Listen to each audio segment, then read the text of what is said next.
خواتین پر اپنے باپ دادا سے پردہ نہ کرنے میں کچھ گناہ نہیں، اور نہ اپنے بیٹوں سے، اور نہ اپنے بھائیوں سے، اور نہ اپنے بھتیجوں سے، اور نہ اپنے بھانجوں سے، نہ اپنی سی خواتین سے، اور نہ اپنے باندی غلاموں سے۔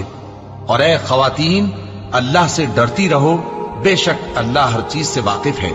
اللہ اور اس کے فرشتے اس پیغمبر صلی اللہ علیہ وآلہ وسلم پر درود بھیجتے ہیں۔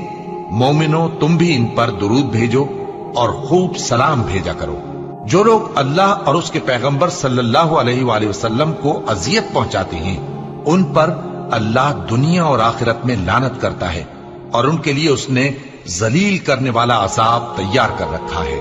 اور جو لوگ مومن مردوں اور مومن عورتوں کو ایسے کام کی تہمت سے جو انہوں نے نہ کیا ہو ایذا دیں، تو انہوں نے بہتان کا اور کھلے گناہ کا بوجھ اپنے سر پر رکھا۔